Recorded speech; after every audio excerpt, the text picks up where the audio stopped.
নমস্কার বন্ধুরা, আজকে দ্য স্টোরিজ ক্লিফের নিবেদন বিমল করের লেখা কৃষ্ণধাম কথা।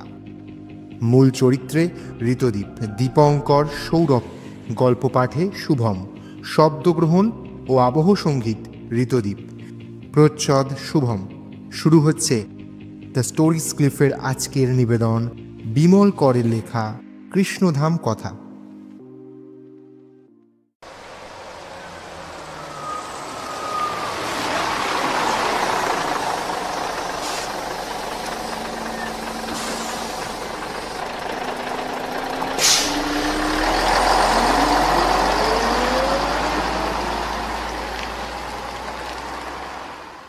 বাসটা সঠিক জায়গাতেই নামিয়ে দিল। রাস্তা ঘেঁষে বট গাছ, একটার গায়ে আরেকটা। বাস স্টপের নাম জোড়া বটতলা। বৃষ্টি তখনও পড়ছে, তবে ঝিরঝিরে বৃষ্টি। আকাশে মেঘ রয়েছে। চেহারা দেখে যা মনে হয় সারাদিনেও এ বাতলা ঘুঁচবে না। আশেপাশে গাছগাছালি, ঝোপ, জংলা, লতা পাতা।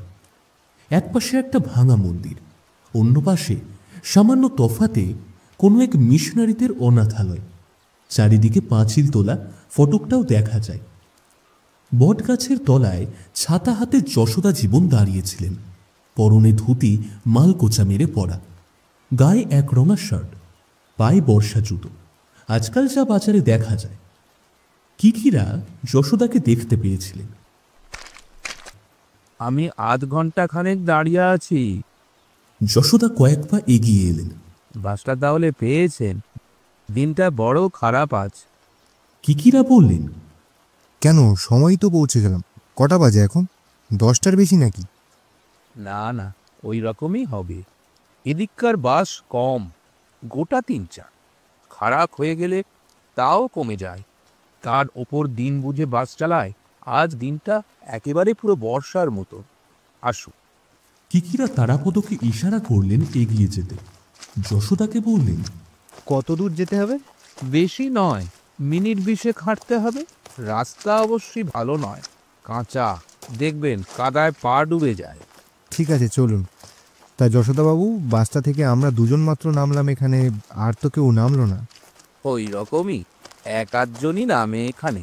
হাটের দিনে অবশ্য ভিড় হয়। ওই ওপাশে মঙ্গলঘাটা বলে একটা জায়গায় হাট বসে রবিবার। পাইকাররা আসে। অন্যদিন ভোভা। অনাথালয়টা কাদের? মিশনারি সাহেব বাবুদের পয়সায় তৈরি। শুনেছি কোনো এক নামকরা বিদেশি মেম সাহেব এদিকে একবার বেড়াতে এসে টাকা পয়সার ব্যবস্থা করে দিয়ে গিয়েছিলেন। অন্যরাও টাকা দেয়। ওদের নিজেদের একটা পুরনো জিপ গাড়ি আছে, কাজে কর্মে বাইরে যায়। কিকিরারা হাঁটতে শুরু করেছেন। কাঁচা রাস্তা, হাত কয়েক মাত্র চওড়া, জলকাদায় পা রাখা দেয়। মাঝে মাঝে ইটের টুকরো আর ভাঙা পাথরের চাই ফেলা রয়েছে। দুপাশে নিচু জমি, কোথাও কোথাও আবার আধখাপচাভাবে চাষও হয়েছে। কোথাও সবজি বাগান, তো কোথাও একটা ছোট নার্সারিও চোখে পড়ল। তারাপদ তেমন খুশি হচ্ছিল না। কিকিরা যেন দিন দিন ছেলে মানুষ হয়ে যাচ্ছেন। কোথাকারকে হীরালাল বলে এক ভদ্রলোক 3-4-5 হলো তার বাগান থেকে উধাও। ভদ্রলোক নাকি বড় সড়ো কারবারি। কলকাতা শহরে 3টে আর হাওড়ায় একটা কাপড়ের দোকান। ছোটখাটো দোকান নয়, মস্ত বড়। বেশ নামটাকও আছে দোকানগুলোর। হাজার হাজার টাকার কারবার করেন। তা করুন কারবার, ভালো কথা। তা ওই ভদ্রলোক হীরালাল বাবু বছর 3-4 আগে এদিকে অনেকটা জমি কিনে তার শখের কৃষ্ণধাম বলে একটা বাগান বাড়ি তৈরি করিয়েছিলেন। বাগান বাড়ি বলতে ঠিক যা বোঝায় তেমন বাড়ি অবশ্য নয়। ছোট একটা বাড়ি, আর আশেপাশে বাগান ফুলফুলুরির। লোকজন রেখেছিলেন নিজের পছন্দ মতন। প্রত্যেক সপ্তাহের শুক্রবারে হীরালাল তাঁর কৃষ্ণধামে চলে আসতেন, থাকতেন সোমবার পর্যন্ত। ওর স্ত্রী বিগত হয়েছেন, সংসারে ছেলে মেয়েরা আছে, তবে তাদের বয়সও কম হল না। বাবার ব্যবসায় ছেলে থাকা মানে মাথার ওপর ছাতা থাকা। ইদানিং ভদ্রলোক কেমন যেন হয়ে যাচ্ছিলেন, উদাস, নিষ্পৃহ। তিনি কোনো ব্যাপারেই মন বা নজর দিতে চাইতেন না। একেই বোধহয় বলে বৃদ্ধ বয়সের সংসার বৈরাগ্য। গত শুক্রবার হীরালাল যথারীতি তার কৃষ্ণধামে চলে আসেন, সঙ্গে যশোদা। যশোদা হীরালালের নিত্যসঙ্গী। বন্ধু নয়, কর্মচারী। হীরালালের যৌবনকাল থেকে তার পাশে পাশে রয়েছেন, তাই দুঃখের দিনের সঙ্গীকে সুখের দিনেও ছাড়েননি হীরালাল। সম্পর্কটা প্রায় বন্ধুর মতোই হয়ে উঠেছিল। লোকে জানে যশোদা হলেন হীরালালের ম্যানেজার এবং বিশ্বস্ত বান্ধব। গত শনিবার বিকেল থেকে হীরালালকে কৃষ্ণধামে পাওয়া যাচ্ছে না সে অন্য কথা, কিন্তু হীরালালের হাতে লেখা যে 3টে চিরকুট পাওয়া গেছে সেটাই মারাত্মক। চিরকুটগুলো পড়লে বাধা লেগে যায়। মনে হয় হীরালাল আত্মহত্যা করার কথা ভাবছিলেন, বা আত্মহত্যা করার সিদ্ধান্ত তিনি নিয়েছিলেন সম্প্রতি, বা হয়তো সিদ্ধান্ত নেওয়ার পর হীরালাল আত্মহত্যা করতে যাচ্ছেন বলে একটা চিরকুট লিখে উধাও হয়ে গিয়েছেন। শনিবার বেলার দিকে হীরালাল যশোদাকে একটা কাজে পাঠিয়েছিলেন। কাজটা মোটেই জরুরি নয়। মাইল 4 দূরের বৈকুণ্ঠ নার্সারিতে গিয়ে খোঁজ করতে হবে যে তারা সত্যি সত্যি নার্সারিটা বিক্রি করার কথা ভাবছে কিনা। যদি বিক্রি করার কথাই ঠিক করে থাকে তবে জমি জায়গা নার্সারি সমেত দরদাম কি পড়তে পারে সেটা যেন যশোদা জেনে আসে। যশোদা যেতে চাননি। ওসব নার্সারির বা জমি জায়গার হবেটাই বাকি। ঈশ্বরের কৃপায় বড়বাবু অর্থাৎ হীরালালের তো কম সম্পদ নেই, তাহলে অযথা আবার সম্পত্তি বাড়ানো কেন? তাছাড়া একটা পড়তি নার্সারি সম্পত্তি হিসেবেও কেনার কোনো মানে হয় না। তবে আপত্তি সত্ত্বেও তাকে যেতে হল, হাজার হোক বড়বাবুর হুকুম। মেঠো রাস্তায় সাইকেল চালিয়ে যশোদা বৈকুণ্ঠ নার্সারিতে গিয়েছিলেন। ফিরতে ফিরতে বিকেল, আর ফিরে এসে দেখে বড়বাবু নেই। আশেপাশে কোথাও আছেন ভেবে যশোদাও আর হীরালালের খোঁজ করেননি। তখন যশোদারও বয়স হয়েছে, যাওয়া আসায় 8 মাইল, তাও আবার মেঠো পথ। সাইকেল চালাবার ধকল সামলে যশোদা যখন খানিকটা সামলে নিয়েছে নিজেকে, তখন বড়বাবুর খোঁজ করলেন। ভাদ্র মাসের বিকেল ততক্ষণে মরে গিয়ে অন্ধকার নেমে এসেছে। এখানে ইলেকট্রিক নেই, কেরোসিনের বাতিতেই কাজ চালাতে হয়। মাঝে মাঝে বড়বাবুর খেয়ালে কৃষ্ণধামের বারান্দায় একটা ছোট পেট্রোম্যাক্স বাতি চালানো হয়। চতুর্দিক ফাঁকা, যেদিকে তাকাও মাঠ আর গাছপালা, আর সাথে অন্ধকার। ওর মধ্যে পেট্রোম্যাক্সের বাতিটা যেন আকাশের তারার মতন দেখায়। অবশ্য জ্যোৎস্নার দিনে বাইরে বাতি চালানোর প্রয়োজন হয় না, তখন অঢেল জ্যোৎস্না আর জোনাকির নৃত্যই যেন কৃষ্ণধামকে ঘিরে থাকে। সন্ধ্যার মুখেও হীরালালকে দেখতে না পেয়ে যশোদা দুশ্চিন্তায় পড়লেন। কাজের লোক 3 জন, একজন রান্না বান্না নিয়ে থাকে, অন্যজন ঘরদোর সাফসুফ রাখে, আর তৃতীয় জনের কাজ হলো জল তোলা আর চৌকিদারি করা। বাড়তি 2 জন মালি আসে হফতায় 3 দিন। তারা বিকেলে চলে যায়। কাজের লোকেরা বলতে পারল না যে বড়বাবু কোথায় গিয়েছেন। তারা বিকেলের পর তাকে দেখেছে, তারপর আর দেখেনি। যশোদা যখন হীরালালের শোয়ার ঘর খোঁজ করতে আসেন, এসে দেখেন বিছানার উপর 3 টুকরো কাগজ রাখা। প্রত্যেকটা কাগজের ওপর ভারী কিছু দিয়ে চাপানো, যেন বাতাসে সেগুলো উড়ে না যায়। কাগজের লেখাগুলো পড়েই যশোদার মাথা ঘুরে যায়। তিনি বিশ্বাস করতেও পারেননি। তারপরেই খোঁজ পড়ে যায় আবার। এবার যশোদা নিজে বাড়ির কাজের 3টে লোককে নিয়ে মাঠে ঘাটে খুঁজে বেড়াতে শুরু করেন বড়বাবুকে। আত্মহত্যা করুন আর নাই করুন, কোথাও হয়তো পড়ে আছেন মাথা ঘুরে অজ্ঞান হয়ে গিয়ে, বা সাপে খোপেও তো কামড়াতে পারে। লণ্ঠন আর টর্চ নিয়ে ঘণ্টাখানেকের বেশি খোঁজ চলল। রাত্রে আর কত খুঁজি বা করা যায়। এদিকে কলকাতা যাওয়ারও শেষ বাসটা চলে গিয়েছে 7:15 নাগাদ। কলকাতায় যাওয়ারও কোনো উপায় নেই। রাতটা উদ্বেগ আর দুর্ভাবনায় কাটিয়ে পরের দিন যশোদা ছুটলেন কলকাতায়। বড়বাবুর বাড়ি বাগবাজারে, তেতলা বাড়ি। ছেলেরা সকলেই একসঙ্গে থাকে, বৃহৎ 51বর্তী পরিবার। বড়বাবুর বড় ছেলে মানে বড়দা মানে কানাইলাল, মেজ ছেলে শ্যামলাল, তিনি হলেন মেজদা, আর ছোটর নাম কুমারলাল। বড়দা এখন বেনারসে পুজোর মরশুমে কাশীর চকপট্টি আর তাঁত মহল্লায় ঘুরে বেড়াচ্ছেন ব্যবসার কাজে। এখন থেকে ব্যবস্থা করে না রাখলে বিয়ের মরশুমে বেনারসি পাবেন না। তাছাড়া আজকাল সুতি কাপড়েও বেনারসির নানা ধরনের কাজ হয় কাশীতে। মালের অর্ডার দিয়ে 2-1 দিনের মধ্যেই ফিরবেন। তাকে হুট করে এ সময় একটা দুঃসংবাদ দেওয়া যায় না। আর না দেখে না জেনে কেমনভাবে বড়দাকে খবর দেওয়া যায় যে বাবা আত্মহত্যা করেছেন, তুমি পত্রপাঠ নিয়ে ফিরে এসো। মেজ ছেলে শ্যামলাল স্বভাবে ভীতু আর সাবধানী। তার মোটেই ইচ্ছে নয় ব্যাপারটা নিয়ে হুট করে থানা পুলিশ করা। বাবা যদি আত্মহত্যা না করে থাকেন আর থানা পুলিশ করতে ছোটে বাড়ির লোকে, তবে ভবিষ্যতে বিরাট একটা গোলমাল হবে। আত্মহত্যা করতে চলেছে এই ব্যাপারটা পুলিশকে জানালেও সেটা বিশ্রী অপরাধ বলে গণ্য হবে। আইনের কত না ফ্যাকড়া। ওদিকে কুমারলাল এখন ছুটেছে বর্ধমান, আসানসোল আর কালনায়, যেখানে যেখানে জ্ঞাতি গোষ্ঠী সবাই আছে তাদের সবার কাছে গিয়ে বাবার খোঁজ নিতে। মানুষ বুড়ো হলে ভীমরতি ধরে, বাবারও যে ধরেনি এমন কথা কে বলবে? শ্যামলালের সঙ্গে পরামর্শ করে যশোদা এসে ধরেছিলেন কিকিরাকে। রায়বাবুর সঙ্গে মোটামুটি একটা পরিচয় ছিল যশোদার। অনেক কাল আগে এক পাড়ায় থাকতেন দুজনে। কিকিরা মন দিয়ে সব শুনছিলেন ঘটনাটা। কৌতুক এবং কৌতূহল দুইয়েরই প্রকাশ করছিলেন। শেষমেশ রাজিও হয়ে গেলেন। মাথায় ছাতা, গায়ে রেনকোট, মাঠ ঘাট জলকাদা ভেঙে মাঝে মাঝে বুনো ঝোপ সরিয়ে কিকিরা শেষ পর্যন্ত কৃষ্ণধামে পৌঁছে গেলেন। দূর থেকে ভালো করে বোঝা যায় না, আন্দাজ করা চলে। তার উপর বৃষ্টির বিরাম নেই। কাছে এসে বোঝা গেল কৃষ্ণধামের কম্পাউন্ড ওয়াল তেমন উঁচু নয়, ওই মোটের ওপর হাত তিনেক হবে। তার ওপর অবশ্য ছোট ছোট লোহার খুঁটি চড়িয়ে তার কাঁটা লাগানো গাছপালাই নজরে পড়ে বেশি। সামনের দিকে বড় বড় গাছও রয়েছে অনেক, আম, জাম, পেয়ারা। পেছন দিকে কৃষ্ণধাম। বাড়িটা বিশেষ বড় নয়, ছোট, ওই 1.5 তলার মতন লাগে তফাৎ থেকে দেখলে।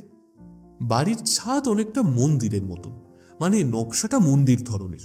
আশেপাশে ফুল গাছ, সরু সরু পথ, মোরাম আর নুড়ির পাথর বেছানো পথ। ভালোই লাগে দেখতে। তারাপদ বলল, কিকিরা স্যার, আপনি বললেন বর্ষায় একটু ফিশিং করতে যাবেন, এই আপনার ফিশিং? দেখো তারাবাবু, আমি অনেক কিছুই জানি, কিন্তু তার চেয়েও বেশি হলো যা জানি না। পৃথিবীর 1 ভাগ স্থল, 3 ভাগ জল। আমার ব্রেনেরও সেই অবস্থা। সার বস্তু পার্ট অনলি। ফিশিংটা আমার শেখা হয়নি বাবু। ছিপ আমি দেখেছি, মাছ ধরতেও দেখেছি বাবুদের, কিন্তু জীবনে কখনো ছিপ ধরিনি। তা সে যাই হোক, তোমাকে আমি এই ফিশিংয়ের ব্যাপারটা বলেছি আগেই। তা অবশ্য বলেছেন, তবে ব্যাপারটা আমার কাছে বাজে বলে মনে হচ্ছে। এই বৃষ্টি বাদলায় কেউ এমন অজগায় আসে? চাঁদু এক্কেবারে বেঁচে গিয়েছে।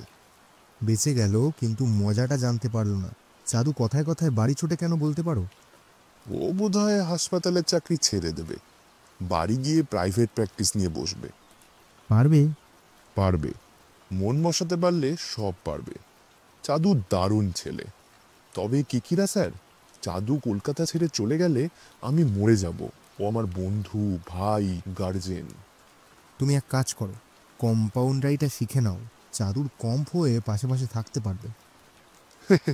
তা ঠিক, তবে আমি একটা চিরকুট রেখে এসেছি চাঁদুর কোয়ার্টারে। কাল পরশু ফিরলেই জানতে পারবে।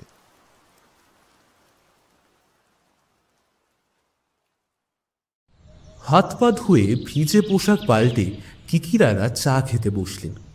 বেলা প্রায় 11টা। বৃষ্টি ধরে রয়েছে, তবে আবার নামবে। চা খেতে খেতে কিকিরা যশোদাকে বললেন, কই সেই কাগজগুলো দিন দেখি। যশোদা আগেই নিয়ে এসেছেন কাগজের চিরকুটগুলো, জামার পকেটেই ছিল। সেগুলো এগিয়ে দিলেন। কিকিরা হাত বাড়িয়ে কাগজগুলো নিলেন, দেখলেন একবার। একই ধরনের কাগজ, এক্সারসাইজ খাতার সাদা পাতা, লেখার কালি কলমও এক। হীরালালের হাতের লেখা চলনসই। যশোদা বললেন, পরপর গুছানো আছে, উপরেরটা প্রথম। কিকিরা লেখাটা পড়লেন মনে মনে। আমার বয়স 68 হইয়া গিয়াছে, দেশ ছাড়া হইয়া যখন আসি 19-20 বছর বয়স ছিল। লেখাপড়া ঠিকঠাক শেষ হইয়া উঠে নাই। 5 ঘাটের জল খাইয়া কাটা কাপড়ের ব্যবসা শুরু করি। তাহার পর কাপড়ের গাঁথারি পিঠে করিয়া বাড়ি বাড়ি তাঁতের শাড়ি বিক্রি করিতাম। পরিশ্রম অনেক করিয়াছি। অবশেষে শ্যামবাজারের একটি কাপড়ের দোকান দিতে পারি। ঈশ্বরের কৃপায় ইহা সম্ভব হইয়াছিল। সৎভাবে ব্যবসা করিয়াছি, ভাগ্য সহায় হইয়াছে। ক্রমে ক্রমে আমাদের ব্যবসা বাড়িল। 3-3টি দোকান দিলাম। এখন তো অভাব অনটন কিছুই আর নাই। ছেলেরাও দাঁড়াইয়া গিয়াছে। আমার মনে কিন্তু সুখ নাই। অনর্থক আর বাঁচিতে ইচ্ছা করে না। শ্রীকৃষ্ণ চরণে শরণ লইতে ইচ্ছা করে। লেখাটা বার 2-3 পড়ে কাগজটা তারাপদকে পড়তে দিলেন কিকিরা। দ্বিতীয় চিঠিটা ছোট্ট, তাতে লেখা, অনেক ভাবিয়া দেখিলাম এবার সংসার হইতে বিদায় লওয়াই আমার উচিত। বাঁচিয়া থাকিলে না জানি কত অধর্ম অন্যায় দেখিতে হইবে। মহাভারতে পড়িয়াছি স্বয়ং মহাজ্ঞানী ভীষ্ম নিজের মিচ্ছা মৃত্যুর জন্য অনুতাপ করিতেন, ভাবিতেন উহা যেন অভিশাপ। আমি সামান্য মানুষ, আমার আর কতটুকু ক্ষমতা। আমি মনস্থির করিয়া ফেলিয়াছি, আমার যাওয়া আর কে আটকায়। চিঠিটা তারাপদকে পড়তে দিলেন কিকিরা। শেষ টুকরো হাতে নিয়ে যশোদাকে বললেন, এইটাই শেষ? আজ্ঞে হ্যাঁ। চিঠিটা খুবই ছোট, কয়েকটা মাত্র কথা। আমি শেষ যাত্রায় চলিলাম স্বেচ্ছায়। আমার পরিণতির জন্য কাহাকেও আমি দায়ী করি না। ঈশ্বর উহাদের মঙ্গল করুন। বার 2-3 শেষ চিঠিটা পড়ে কিকিরা কাগজগুলো তারাপদকে এগিয়ে দিলেন। পকেট থেকে তারপর চুরুট বের করলেন। সরু আঙুলের মতো চুরুটটা আর দেশলাইটা স্যাঁতস্যাঁতে হয়ে গিয়েছে। চুরুট ধরাতে 10-12টা কাঠি নষ্ট হলো।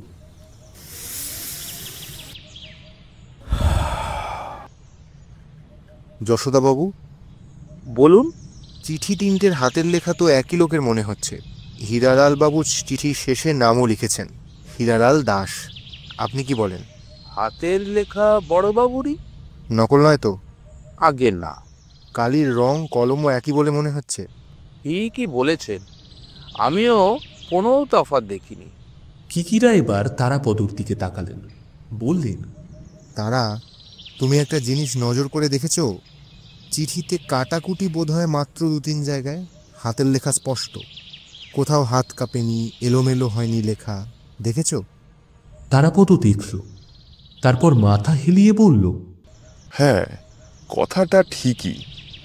একজন লোক যখন সুইসাইড নোটের মতন চিঠি লেখে তখন তার মাথা কতটা ঠান্ডা হতে পারে? তার কোথাও একটু আবেগ থাকবে না, দুঃখ থাকবে না? থাকা বোধহয় উচিত। বেশ, উচিত বাদ দিলাম। হয়তো হীরালাল বাবুর মাথা বেজায় ঠান্ডা ছিল, স্ট্রং নার্ভ। তিনি বেশ গুছিয়ে নিজের কথাগুলো লিখেছেন, মনে মনে নকশাও করে থাকতে পারেন। কিন্তু আমার যে ধোঁকা লাগছে। কিকিরা যশোদার দিকে তাকালেন। যশোদাবাবু, আপনাকে খোলাখুলি কটা কথা জিজ্ঞেস করি। যা জানেন বলবেন, কথা লুকোবেন না। লুকোবো কেন, বলুন। হীরালাল বাবুর সঙ্গে আপনি অনেকদিন ধরে আছেন, আমি জানি। তবু ঠিক কত বছর রয়েছেন জানা নেই। 28-30 বছর। বড়বাবু যখন শ্যামবাজারে তার প্রথম দোকান করেন তখন থেকেই আমি তার কর্মচারী বাবু। আমি আর বিনোদ বলে একটা ছেলে দোকান দেখতাম। দ্বিতীয় দোকানটা কবে হয়? পাক্কা 10 বছর পরে, কলেজ স্ট্রিট মার্কেটে। তৃতীয়টা? ভবানীপুরে। সেটা হয়েছিল মেজদার বিয়ের আগে। আর হাওড়ার দোকান? ওটা তেমন পুরনো নয়, এই বছর 5-7 আগে হয়েছে। দোকানগুলোর মালিকানা? আগে সবই বড়বাবুর ছিল, পরে তিনি ভাগ করে দেন। আদি দোকান পায় বড়দা, কলেজ স্ট্রিটের দোকান দেওয়া হয় মেজদাকে, ভবানীপুরের দোকানের মালিকানা ছোড়দার। আর হাওড়ার দোকান? ওটা বড়বাবু অন্যরকম ব্যবস্থা করেন, তার শ্যালক ও শ্যালকের ছেলেদের লিখে দেয়। অবশ্য ওই দোকানটায় শ্যালকবাবুদেরও টাকা খাটত। আপনার মনিবই বলুন আর বড়বাবুই বলুন, মানুষ কেমন ছিলেন?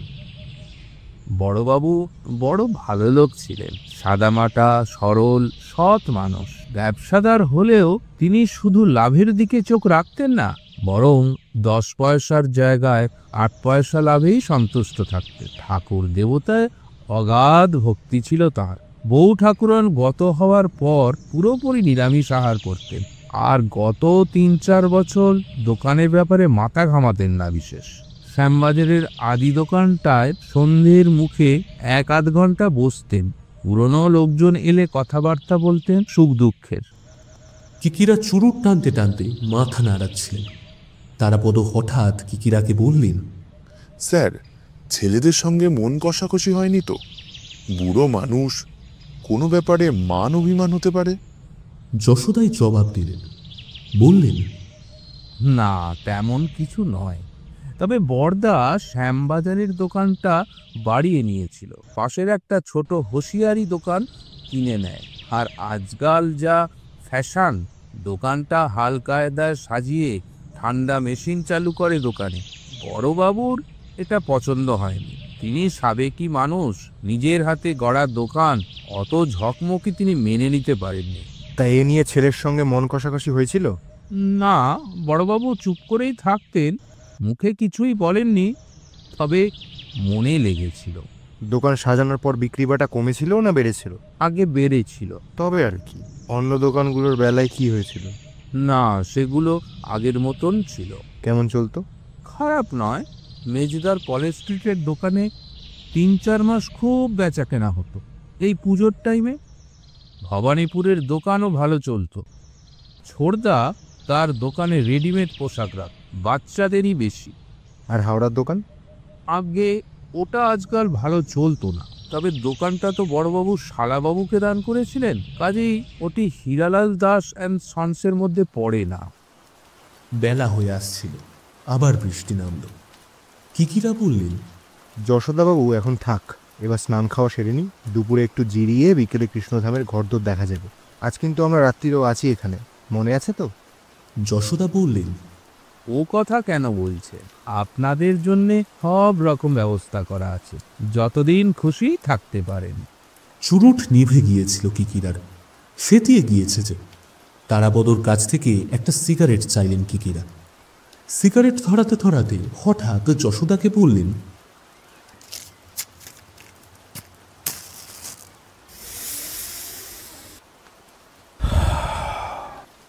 আপনার বড়বাবু পান বা তামাক খেতেন না? আগে না, ওর কোনো নেশা ছিল না। দুবেলা 2 পেয়ালা চা খেতেন মা, আর গলা খুসখুস করে কাশি আসতো বলে লবঙ্গ মুখে রাখতেন বেশিরভাগ সময়। বড়বাজার থেকে বাবুর জন্যে বাছাই করা ভালো লবঙ্গ আমি আনতাম। চলুন ওঠা যাক।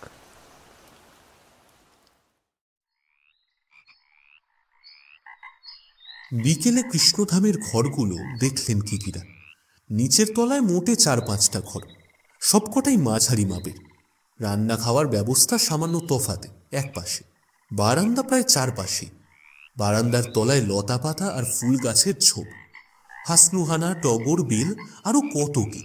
ঘরগুলো পাকাপোক্তভাবে তৈরি, তবে না আছে তার বাহুল্য আর না আছে বিলাসিতা। একটা ঘরে দুটো আলমারি ঠাসা ধর্মগ্রন্থ, দেওয়ালে দুর্গা, কালী, শ্রীকৃষ্ণ আর শ্রীগৌরাঙ্গের পট।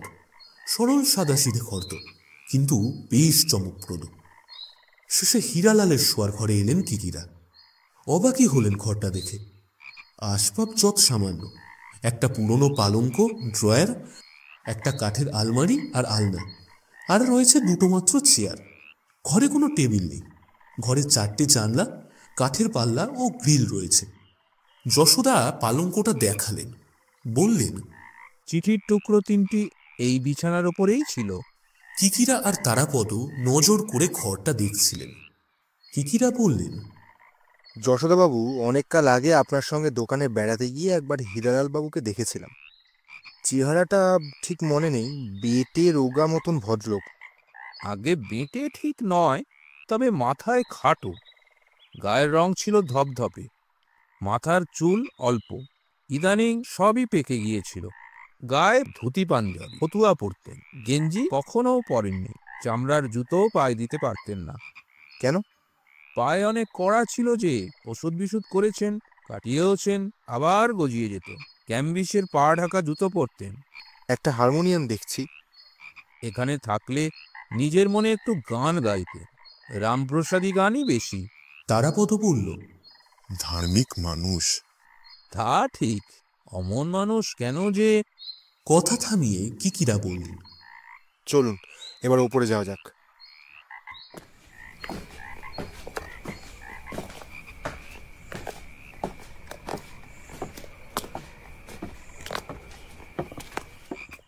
সিঁড়ি দিয়ে ওপরে উঠলে দক্ষিণ দিকে দুটো ঘর, উত্তরে কোনো ঘর নেই, ফাঁকা ছাদ।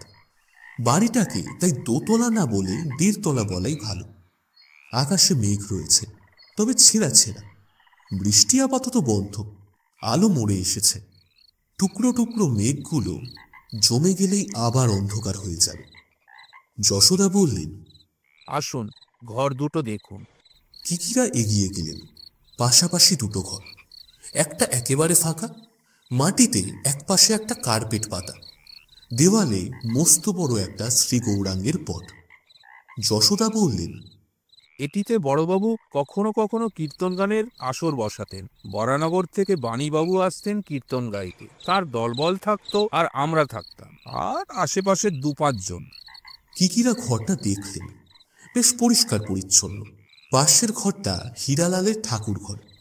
একপাশে উঁচু বেদি, বেদির ওপর সাদা মার্বেল পাথরের স্ল্যাব, মাঝখানে রাধাকৃষ্ণের বিগ্রহ, কালো পাথরের তৈরি।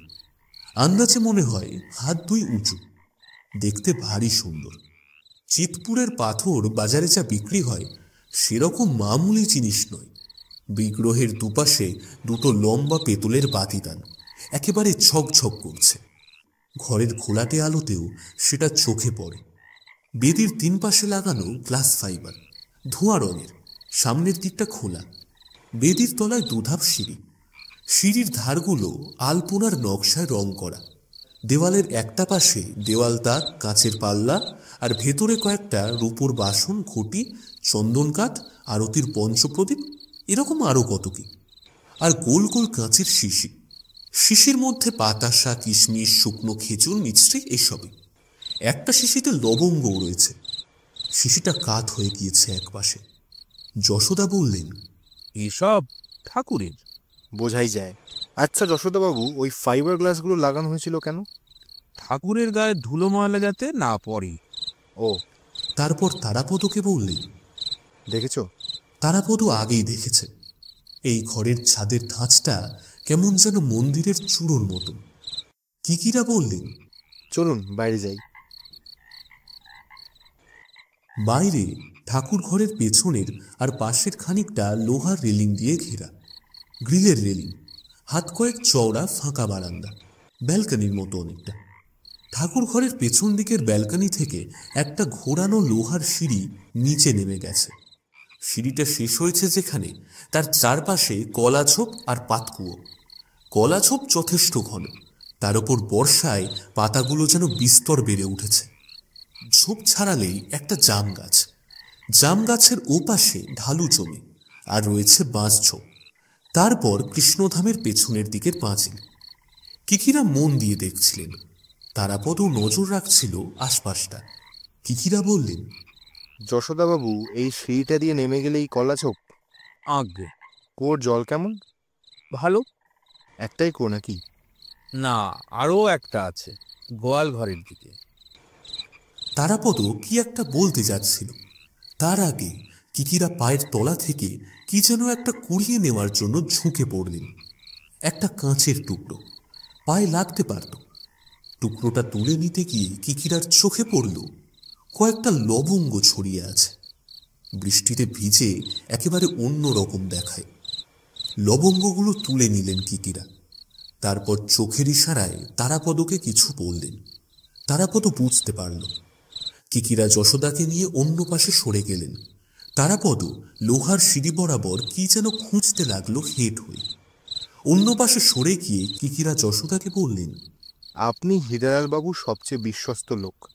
উনি যে এরকম একটা কাজ করতে পারেন আপনাকে আভাস মাত্র দেননি? না আপনিও বুঝতে পারেননি? না, শুধু বুঝতে পেরেছিলাম উনি মনে মনে কেমন যেন ভেঙে পড়েছেন। কথাবার্তায় আফসোস, দুঃখ করতেন। কিসের আফসোস? যশোদা জীবন ইতস্তত করছিলেন। শেষে বললেন, সেভাবে সরাসরি আমায় কিছু বলেননি, বোধহয় বলতে চাইতেন, পারতেন না। তবে বুঝতে পারতাম তিনি যা চান না, ভাবতেও পারেন না, এমন একটা কিছু ব্যাপার বাড়ির মধ্যে কোথাও হচ্ছে। কিকিরা নজর করে দেখলেন যশোদাকে। মনে হলো হীরালালের এই বিশ্বস্ত বন্ধু এবং কর্মচারীটি সঠিক জবাব দিল না, কিছু হয়তো লোকালো। তিনি তৎক্ষণাৎ কথা পাল্টে নিলেন, সহজভাবে বললেন, আচ্ছা যশোদাবাবু, বাড়িতে 3 ছেলের মধ্যে সদ্ভাব কেমন? আগে হাতের 5 আঙুল যেমন সমান হয় না, সংসারে ভাই বোনেরাও সকলে সমান হয় কি? ফারাক তো থাকবেই। যেমন? যেমন ধরুন বুদ্ধি, বিবেচনা, সাহস, জেদ, এই রকম আর কি। কেউ ধূর্ত হয় বেশি, লোভী, কেউ যেমন আছে তেমনই থাকতে চায়, কেউ ভীতু, সাবধানী, কেউ বা হালকা স্বভাবের, নিজেরটি নিয়েই থাকে। কথাটা ঠিকই যশোদাবাবু, 5 আঙুল সমান হয় না। তার ছেলেদের মধ্যে সবচেয়ে বুদ্ধিমান কে? বড়দা কানাইলাল অতিশয় বুদ্ধিমান বলতে পারেন, সাহসী। মেজ ছেলে? শ্যামলাল মানে মেজদার কথা আগেই বলেছি, ভীতু ধরনের, শখ শৌখিনতাও নেই, সাদামাটা। আর ছোট ছেলে?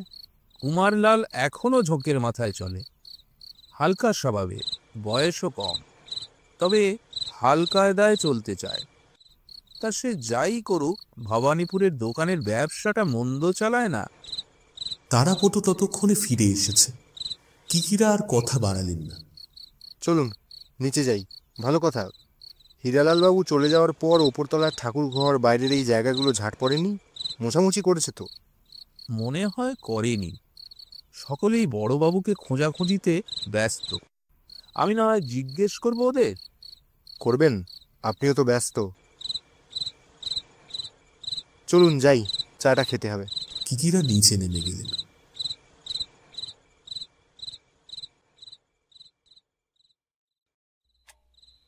কিকিরা আর তারাপদ মুখোমুখি বসে কথা বলছিল। ঘরে লণ্ঠন জ্বলছে। সন্ধ্যা পেরিয়ে গেছে, তবে রাত নয়। তবুও এই ফাঁকা জায়গায় সন্ধে রাতি যেন অনেক। বাইরে বৃষ্টি নেই, ঝিঝি ডাকছে। বাঁশবাগান আর কলাঝোপের দিক থেকে ক্রমাগত ব্যাঙ ডেকে যাচ্ছিল। কিকিরা বললেন, তারা, চিঠিগুলো মানে হীরালালবাবুর লেখাগুলো আমি বারবার পড়েছি। আমার কি মনে হয় জানো? কি?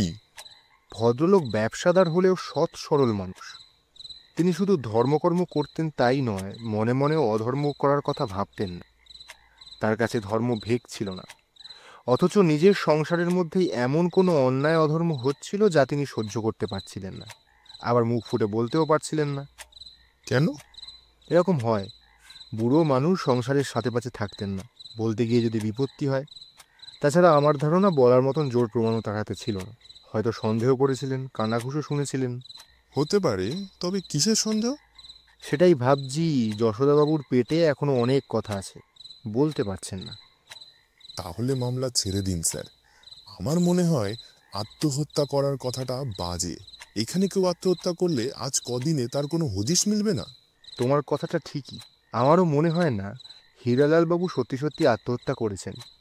আরে একটা মানুষ যখন আত্মহত্যা করতে যায় তখন কি সে ঠাকুর ঘরের লবঙ্গের শিশি থেকে এক মুঠো লবঙ্গ তুলে নিয়ে চলে যায়? অসম্ভব। তারাপদ বলল, আপনি ওপরে লোহার ঘোরানো সিঁড়ির সামনে লবঙ্গ পেয়েছেন স্যার? আমি সিঁড়ির নিচে ধাপেও গোটা দুয়েক পেয়েছি। ভদ্রলোক যাওয়ার আগে ঠাকুর ঘরে ঢুকেছিলেন, হয়তো ঠাকুর প্রণাম করতে। তারপর কাচের আলমারি থেকে এক মুঠো লবঙ্গ তুলে নিয়ে সিঁড়ির পথ ধরে কলাঝোপ আর বাঁশঝাড়ের আড়াল দিয়ে পালিয়ে গিয়েছেন কোথাও। তারাপদ মাথা নাড়ল, বলল, বেশ বুদ্ধি করেই পালিয়েছেন। যশোদাবাবুকে কোনো এক নার্সারি দেখে আসতে বলে কাজের লোকেদের চোখে ধুলো দিয়ে দিব্যি গা ঢাকা দিলেন। কিন্তু স্যার, ওই বুড়ো মানুষ কোথায় যেতে পারেন? এখানে কাছাকাছি লুকিয়ে থাকার জায়গা কোথায় পাবেন? সবই তো ফাঁকা। কিকিরা মাথা দোলাতে লাগলেন, ভাবছিলেন। তারপর বললেন, শোনো বাপু, আমাকে একটু ভাবতে দাও। হীরালাল আত্মহত্যা করেননি বলেই আমি বিশ্বাস করি, কিন্তু তিনি কোথায় লুকিয়ে আছেন বুঝতে পারছি না। আরও বুঝতে পারছি না ভদ্রলোক কেন, কিসের জন্য এই নাটক করছেন। বাড়ির গণ্ডগোল একটা কারণ হতে পারে, সেই গণ্ডগোল কেমন, কে বা কারা করছে, কেনই বা করছে। তা আপাতত আমরাও আর এখানে থাকছি না, কালই ফিরে যাব কলকাতায়। আবার আসছে হপ্তায় শুক্র বা শনিবার। চাঁদও ততদিনে ফিরে আসছে, তখন একবার চেষ্টা করা যাবে। তারাপদ বলল, এই কদিন কি করবেন? দাসবাবুর পারিবারিক খোঁজখবর নেওয়ার চেষ্টা করব, দোকানগুলো দেখবো আর ফন্দি ফিকির খুঁজবো। দেখুন চেষ্টা করে। তুমি একবার যশোদাবাবুকে ডেকে আনো, কথা বলবো। তারাপদ বাইরে গেল যশোদা জীবনকে ডাকতে। কয়েক মুহূর্ত পরেই যশোদা এলেন। কিকিরা বললেন, যশোদাবাবু, আপনাকে একটা কাজ করতে হবে। বলুন। আমরা কাল ফিরে যাব। না, আসবো আবার, আসছে সপ্তাহে শুক্রবার শনিবার। এর মধ্যে যেভাবে খবরটা চেপে চুপে আছেন সেইভাবে থাকবেন। থানা পুলিশ করবেন না। মেজবাবু ছোটবাবুকে সামলে রাখবেন। বড়দা?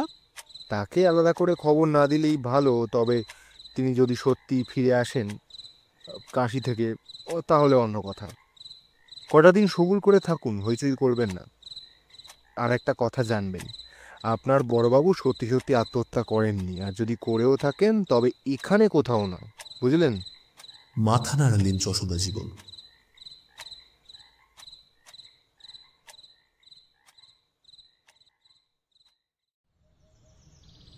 পরের শুক্রবারই এলেন কিকিরা, তবে একা। বর্ষা বাতলা কিছুই নেই। ভাদ্র মাসের চড়া রোদ থাকছে দিনভর। গাছপালার শ্বেতানি ভাব শুকিয়ে এসেছে অনেকটা। রাত্রে হালকা জ্যোৎস্না, শুক্লপক্ষ চলছে। এসেই বললেন, আপনাদের বড়দা ফিরেছেন নাকি? না, 2-4 দিনের মধ্যেই আসছেন। বাড়িতে হইচই হচ্ছে? আগে তা তো হবেই।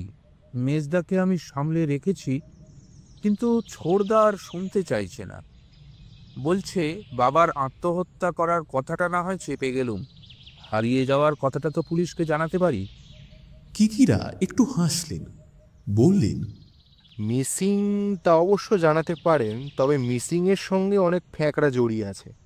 সুতোর জট খুলতে গেলে ব্যাপারটা কোথায় গিয়ে দাঁড়াবে আপনাদের ছোড়দার জানা নেই। যশোদা মাথা হেলালেন, মানে তিনি বোঝেন সবই। সামান্য চুপ থাকার পর কিকিরা হঠাৎ বললেন, আপনাদের এখানে শুকনো খড় পাওয়া যাবে, খড়ের আটি? যশোদা তো অবাক, হকচকিয়ে যাওয়ার মতন অবস্থা। আগে খড়? খড়ের আটি? গরু গোয়াল ঘর যখন রয়েছে এখানে, তখন খড় পাওয়া তো সহজ নাকি? পাওয়া যাবে। ধরুন একটু বেশিই লাগবে। দেখি, খড়ের গাড়ি এ সপ্তাহে আসেনি, তবে জোগাড় হয়ে যাবে।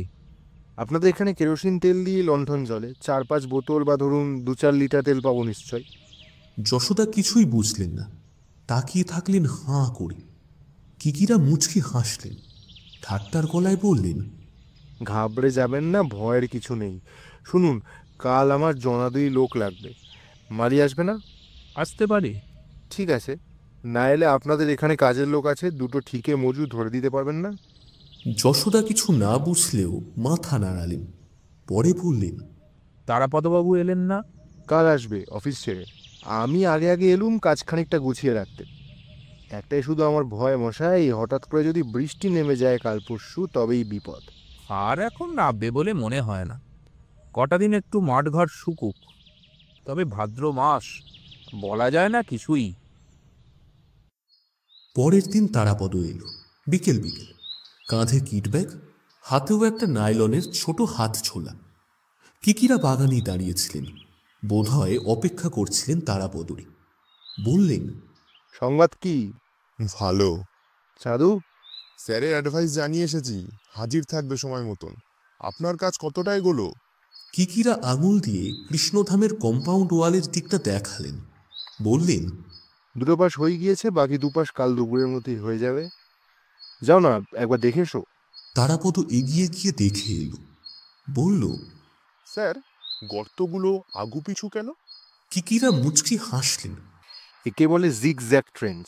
অবশ্য এটা ট্রেঞ্চ নয়, মানে মাটি কাটা নালা নয় হে। ফুট 3 অন্তর অন্তর একটা করে গর্ত। তা গর্তগুলো ফুট 2-2.5 হবে, তলার দিকে ডিপ আর কি। আর গোল লাইনের মাপও মোটামুটি ওই রকম।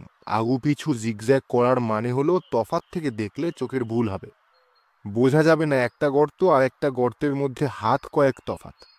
আগুন যখন জ্বলবে দূর থেকে দেখলে মনে হবে একটানা দাউ দাউ করে জ্বলছে। তারাপদ হেসে বলল, এটা কি আপনার ম্যাজিশিয়ানের টেকনিক? খানিকটা তো বটেই। বলে আবার হাত তুলে একটা জায়গা দেখালেন। ওই যে দেখছো জায়গাটা, ওখানে যত রাজ্যের গাছের শুকনো পাতা ঝেঁটি এনে জমানো হয়েছে। আরও 2-4 ঝুড়ি কাল জমানো যাবে। খড় রেডি, কেরোসিন তেলও মজুত, আর তুমি তো অন্য মাল মশলাও এনেছো। অন্য মাল মশলা বলতে খানিকটা গন্ধক। বাগান থেকে বাড়ির দিকে হাঁটতে হাঁটতে এবার তারাপদ বলল, সবই না হয় হলো, আপনি লঙ্কা দহন পর্বটা সারলেন, কিন্তু যার জন্য এত, সেই ভদ্রলোক যদি ধরা না দেন? না দিলে করার কিছু নেই, আমরা যশোদাবাবুকে বলবো, আপনারা থানা পুলিশ করুন, আমাদের দিয়ে হলো না। তারপর যশোদা জীবনকে দেখতে পেল। তিনি বারান্দায় দাঁড়িয়েছিলেন। কিকিরা গলা নামিয়ে বললেন, তারাপদ, কাল তুমি যশোদাবাবুর ওপর নজর রাখবে, উনি যেন এই বাড়ির চৌহদ্দির বাইরে যেতে না পারেন। এমনিতেই ভদ্রলোক ভ্যাবাচাকা খেয়ে গিয়েছেন, মগজে কিছুই ঢুকছে না ওর। তার ওপর কাল সন্ধ্যের চোখে যখন বাড়ির চারপাশে দাউ দাউ করে আগুন জ্বলবে, উনি বোধহয় পাগলামি শুরু করবেন। তারাপদ সে কথার কোনো জবাব দিল না, শুধু বলল, হীরালাল বাবু এখানেই কাছাকাছি কোথাও আছেন বলে আপনার ধারণা? যদি না থাকেন? না থাকেন? দেখো তারাবাবু, আমি ফিশিং এক্সপার্ট নই, তবে শুনেছি এক এক রকম মাছের জন্য এক এক রকম চারা কাজে লাগে। বড়শিরও হেরফের হয়। হীরালাল বাবুর এই কৃষ্ণধামই আমার টোপ। এই টোপে হয় তিনি ধরা দেবেন, না হয় আমরা হার মেনে নিয়ে ফিরে যাব। যার্গে, চাঁদুকে সব ভালো করে বুঝিয়ে দিয়েছো তো? দিয়েছি, ওহো জায়গাটা আন্দাজ করতে পেরেছি। এদিকে একবার ওদের ক্যাম্প বসেছিল, ডাক্তারদের ক্যাম্প। ও ঠিক সময় হাজির হয়ে নিজের পজিশনটা নিয়ে নেবে। তারাপদ হাসল। ভালো কথা, দেখা যাক কি হয়। বারান্দায় উঠে এলেন কিকিরা। যশোদা জীবন দাঁড়িয়ে আছেন, দেখলেন তারাপদকে। কিকিরা হেসে বললেন, যশোদাবাবু, আমার চেলা এসে গিয়েছে, বলেছিলুম না সময় মতন চলে আসবে। যশোদা বললেন, দেখেছি ওকে। আসো, চা তৈরি, ডাকতেই এসেছিলাম আপনাকে।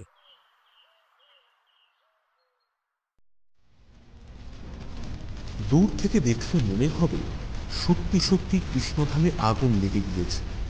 কম্পাউন্ড ওয়ালের কাছাকাছি মাটি খুঁড়ে করা গর্তগুলোর মধ্যে ছড়িয়ে দেওয়া শুকনো ফল আর গাছের পাতা জ্বলে উঠেছে দাউ দাউ করে। ভাদ্র মাসের বাতাস দমকানো, তবু যেটুকু হাওয়া দিচ্ছিল ফাঁকা মাঠে তাতেই শিখা উঠেছে আগুন। ধোঁয়ায় ভরে যাচ্ছে চারপাশ। বোঝা যাচ্ছে না যে একটা গর্তের সঙ্গে অন্য গর্তের হাত কয়েক ফাঁক রয়েছে। এই মাত্র দুপাঁচটা ঝোপঝাড় গাছপালার মধ্যে সামান্য আগুনেই কম ফলটা ছড়ায় না। আর এই সন্ধ্যাবেলার মুখেই সাপসা জ্যোৎস্নার মধ্যে কৃষ্ণধামের আগুন কার না নজরে পড়বে। কাছাকাছি গ্রামগঞ্জ, তবু সামান্য তফাতে দু চার ঘরের বসতি তো আছে, আর আছে একটা ছোট্ট নার্সারি বাগান। লোকজন সাকুল্যে হয়তো 10-15 জন। প্রথমটায় হয়তো ওরা পথ ছুটিয়ে দিয়েছে, তারপর মাঠ নিয়ে ছুটে আসতে লাগে। জীবনের দিকে হতবাক, কি যে হচ্ছে তিনি বুঝতে পারছিলেন না। ওই আতঙ্কে দিশেহারা তার অবস্থা। কৃষ্ণধামের কাছের লোককে লোকে কিনবে, তারাও বোকার মতো এই অগ্নিকাণ্ড দেখছে। ঠিক যে কতক্ষণ সময় কাটলো বোঝা গেল না। হঠাৎ চন্দনের গলা পাওয়া গেল। সে চেঁচিয়ে চেঁচিয়ে বলছে, তারা ধরে ফেলেছি, শিগগিরই আয়, ধরা পড়ে গিয়েছে। তারাপদ ফটকের দিকে দৌড়ে দেয়। খোলাই ছিল ফটক। চন্দনকে দেখতে পেরেছে। বুড়ো মতন একজন লোককে চাপটে ধরে রেখেছেন চন্দন। হীরালাল।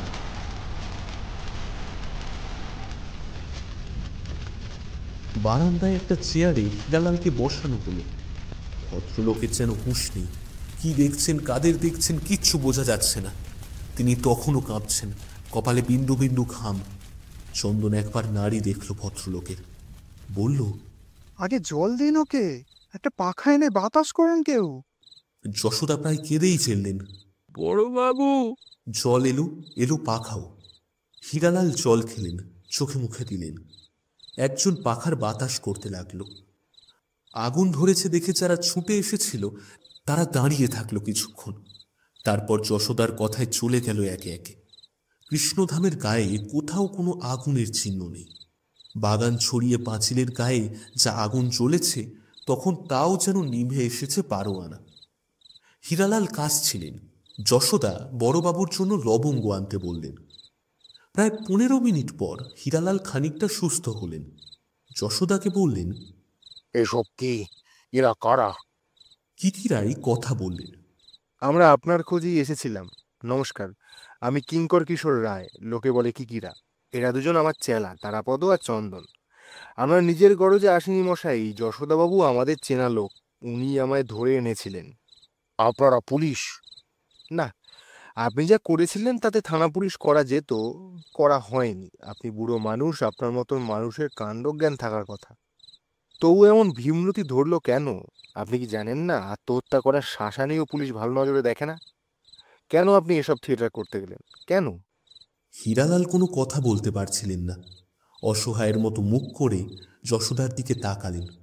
তার চোখ জলে ভরে আসতে লাগলো। বিপন্ন হতবুদ্ধি মানুষ। কিকিরা বললেন, কি হয়েছিল আপনার? আমি আপনার লেখা কাগজের টুকরোগুলো পড়েই বুঝেছিলাম আত্মহত্যা করার মানুষ আপনি নন। এখানেই কোথাও লুকিয়ে আছেন। হীরালাল আধবোঝা গলায় বললেন, আপনারা আমায় ধরে আনলেন। আমরা নিমিত্ত। আপনাকে ধরে এনেছে আপনার কৃষ্ণধাম। আপনার এত সাধের এমন ভক্তি ভালোবাসার বাড়ি বিগ্রহ পুড়ে যাবে, সে কি আপনি জীবন থাকতে সইতে পারেন? দেখুন মশাই, মানুষ যা ভালোবাসে, অন্তর দিয়ে ভক্তি করে, বিশ্বাস করে, তার ক্ষতি সইতে পারে না সে। আপনি ধার্মিক মানুষ, বিশ্বাসী মানুষ, ন্যায় অন্যায় বোধ রয়েছে, সৎ সহজ ভদ্রলোক আপনি। এই কৃষ্ণধাম আপনাকে টেনে এনেছে। কিন্তু কোন আঘাতে, অভিমানে আপনি এই চিঠিগুলো লিখেছিলেন বলুন তো? হীরালাল প্রথমটায় কথা বলতে পারছিলেন না, ঠোঁট কাঁপছিল। বলুন, সত্যি কথাই বলুন। আমার বড় ছেলে। হীরালাল বললেন, আমার বড় ছেলে কানাই যা করতে যাচ্ছিল তার চেয়ে বড় অন্যায় অধর্ম কি হতে পারে? কি করতে যাচ্ছেন? আমাদের শ্যামবাজারের আদি দোকানে আগুন লাগাবার ফন্দি করেছিল। দোকানের গায়ে একটা ছোট্ট দর্জির দোকানও আছে, ভালো চলে না আজকাল। আমাদের দোকান অনেক আগেই ইনশিওর করিয়ে নিয়েছিল ছেলেরা, পরে আরো মোটা টাকা ইনশিওর করায়। দোকান বেড়েছে, মালপত্র বেড়েছে, কাজে অসুবিধে হয়নি। কিকিরা তারাপদর দিকে তাকালেন। হীরালাল বললেন, হঠাৎ একদিন আমার কানে গেল কানাই দোকান থেকে তলায় তলায় দামি শাড়ি কাপড় চোপড় সরাচ্ছে।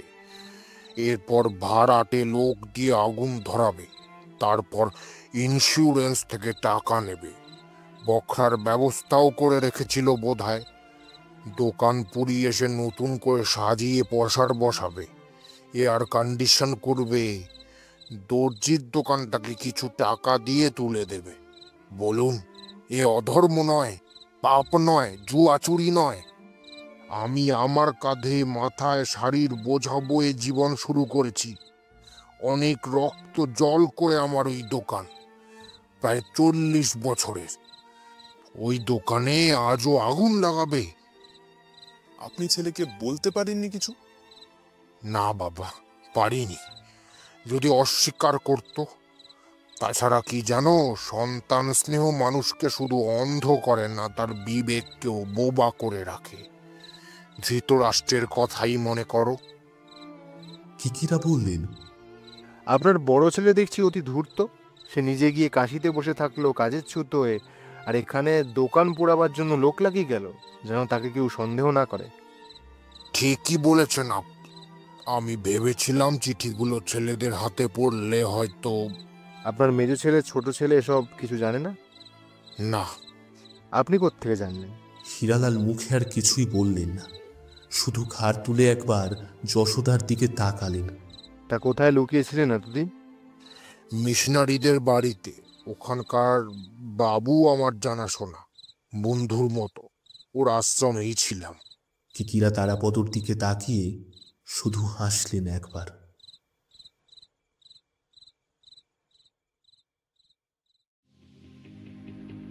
নমস্কার বন্ধুরা, এতক্ষণ আপনারা শুনলেন দ্য স্টোরিজ ক্লিফের আজকের নিবেদন বিমল করের লেখা কৃষ্ণধাম কথা।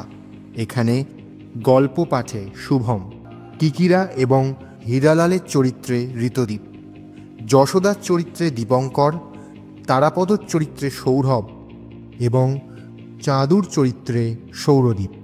আবহ সঙ্গীত ও শব্দগ্রহণ ঋতদীপ, প্রচ্ছদ শুভম।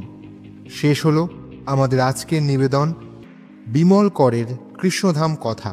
এরকম আরও গল্প শুনতে সাবস্ক্রাইব করুন, পছন্দ হলে লাইক করুন আর বন্ধুদের মধ্যে শেয়ার করে দিন।